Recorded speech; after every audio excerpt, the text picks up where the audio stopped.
ಸಾಕಮ್ಮ ನಿನ್ನ ಹೋಟ್ಲಿನಲ್ಲಿ ಬೋಂಡವೂ ಚಂದಾಗಿರುತ್ತೆ, ಆಸೆಯಾಗುತ್ತೆ, ತಿನ್ಬೇಕನ್ಸುತ್ತೆ, ತಿಂದಮೇಲೆ ಗ್ಯಾಸ್ಟ್ರಿಕ್ ಬರುತ್ತೆ.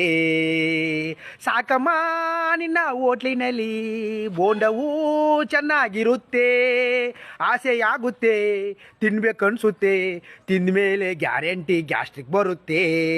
ಈ ಮೆಣಸಿಕಾಯಿ ಜಾಸ್ತಿ ಆಯ್ತಲ್ಲ, ಕಳ್ಳ ಇಟ್ಟು ಇನ್ನು ಸಿಬೆ ಬೇಕಾಯ್ತಲ್ಲ, ನೀ ಎಣ್ಣ ಯಾಕ ಚೇಂಜ್ ಮಾಡಿಲ್ಲ, ತಿಂದವ್ರಿಗೆಲ್ಲ ಒಟ್ಕಾಳ್ತಾ ಬಂದದಲ್ಲ.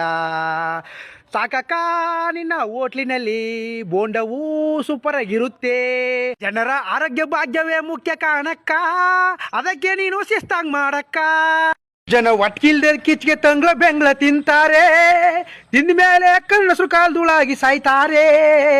ಅದಕ್ಕೆ ನಾನು ಹೇಳೋದು, ದಯಮಾಡಿ ಹೋಟ್ಲ್ನವರೆಲ್ಲ ಶಿಸ್ತ ಮಾಡ್ರೆನ, ದಿನ ಎಣ್ಣಾನ ನೀವು ಚೇಂಜ್ ಮಾಡ್ರೆನ, ಆಲ್ಸು ಪಲ್ಸು ಜನಗಳಿಗೆ ಕೊಡ್ಬ್ಯಾಡ್ರನ. ಒಂಡ್ರನೋ ನೀವು ಕೇಳ್ರನೋ, ಹೋಟ್ಲ್ನವರು ದಯವಿಟ್ಟು ಕೇಳ್ರನೋ, ಜನಗಳ ಆರೋಗ್ಯವೇ ಅವರ ಭಾಗ್ಯವು, ಅದನ್ನು ನೀವು ಪಾಲಿಸ್ರನೋ. ಸಾಕಮ್ಮ ನಿನ್ನ ಹೋಟ್ಲಿನಲ್ಲಿ ಬೋಂಡವೂ ಸೂಪರ್ ಇರುತ್ತೆ, ಆಸೆಯಾಗುತ್ತೆ, ತಿನ್ಬೇಕನ್ಸುತ್ತೆ, ತಿಂದ ಮೇಲೆ ಗ್ಯಾರಂಟಿ ಗ್ಯಾಸ್ಟ್ರಿಕ್ ಬರುತ್ತೆ.